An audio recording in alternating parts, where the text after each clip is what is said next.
Now, home gardeners will know that a bit of seaweed on the garden does wonders for plant health. But not many of us realise the real power of seaweed. Lucas de Jong went to Paeroa to meet the Bradleys.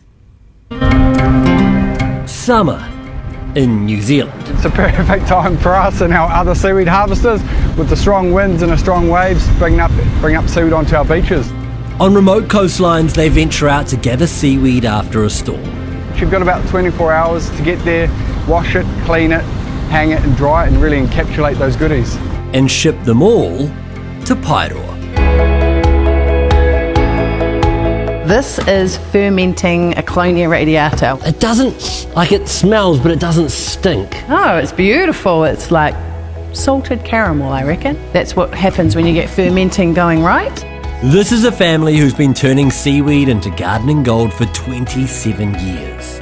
So Mum and Keith's dream and passion was to provide more nutrients to home gardeners and to families. But it was accidentally when they came down here to Paeroa that the farmers started coming, the horticulturists started coming, the apiculture. The yellow drum we hear is animal nutrition.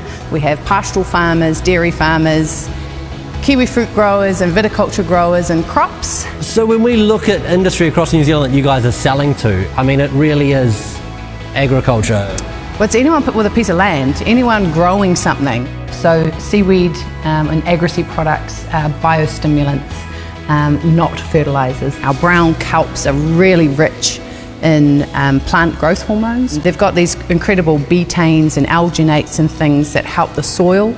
So farmers and growers can reduce their reliance on synthetic fertilisers when they add a biostimulant like what Agrisea produce. But after a few years, the animals and plants were doing so well, people thought they were missing out. So we had a lot of people drinking our animal health tonic. We're like, guys, you can't drink our animal health tonic. Come on, stop. Serious? Yeah, absolutely. They were just knocking it back They on were the just like, farm. oh, this is great. And so Tane and Claire decided to expand. So the soaps were an absolute hit, and then we've moved into tea. Working with partner companies, you can now find their seaweed in products like kombucha, or for the slightly less health-focused, seaweed gin and vodka. Yeah, no hangover.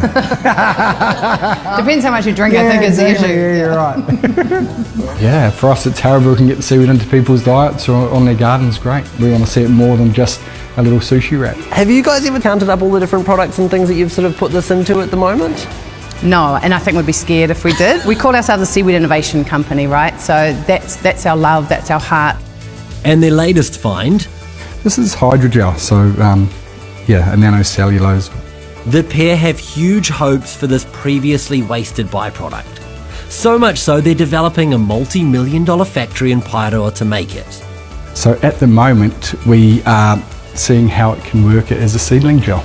And then we start at some of the high-value innovations with wound healing, regenerative medicine, filters, car batteries. In fact, their hopes for seaweed are so high, they're worried about running out of it.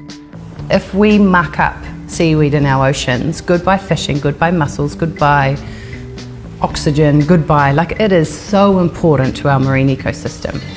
So we have to farm it. The species, it's called Ulva australis, grows like crazy. In the Firth of Thames, Agrisea's pilot seaweed farm is one possible solution, taking polluted water and growing a commodity.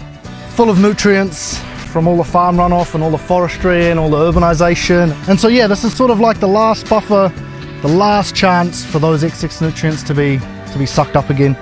Feeding the country, from animals to all of us. And growing an industry at the same time. It's just about working with really cool people, creating partnerships and seeing where we can, help the future really.